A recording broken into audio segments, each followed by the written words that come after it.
have that statement by the vice president on June 30th. Chris, cut number 4.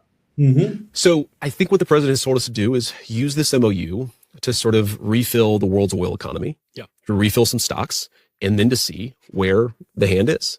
And, you know, as I've said this repeatedly, if the Iranians are willing to make the commitments that we would like them to make and are willing to back those up with verifiable milestones, then we are going to change our relationship with Iran. And if they don't do that, then nothing has really changed except for what we've already accomplished from the military campaign, which is a lot. Right. So we kind of have two options here. We have the option of pursuing a long-term deal with the Iranians, but that requires a significant change in their behavior.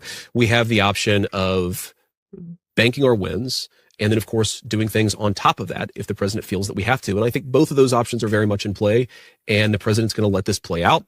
But what's happening right now is he's letting those options play out in an environment where there is significantly less pressure on the world energy economy. So, in other words, it's completely upside down.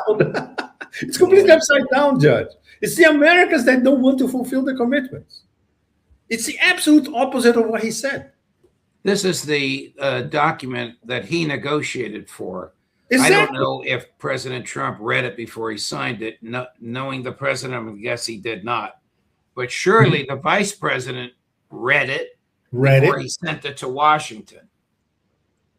Absolutely. Wow. So is the U.S. military preparedness maintained in the Gulf? Could they resume the war tomorrow? They can't. Logistically, they can't. They don't have cannot.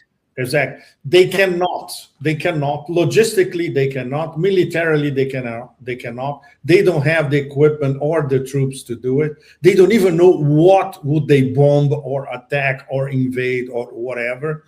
And they will go not only against Iran, but against the whole GCC, Judge. This is very important.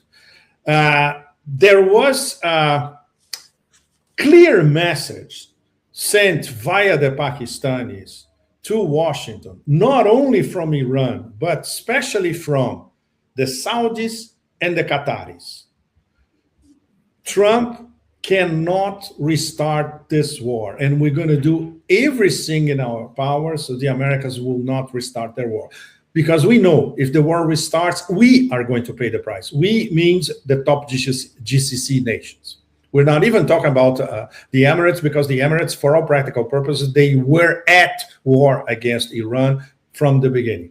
But we're talking about Saudi and Qatar, which are involved in the rapprochement between Washington and Tehran, as the possible rapprochement. Nowadays, it's wishful thinking when you think about it.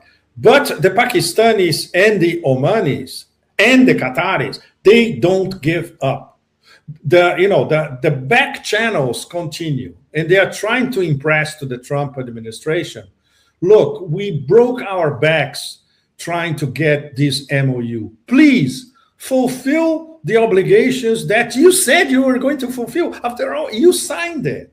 But for the moment, no signs of. And what Vance said casually in this interview, we're just playing for time, essentially. It's not serious. And it's very dangerous because it's not serious. But for everybody in West Asia, it's immensely serious. At the same time, the Iranians, they set the pace. And Washington already understands that they're not going to rush the Iranians to do anything. If they don't fulfill what they signed for at the MOU, Iran will just be over there watching the river flow, literally.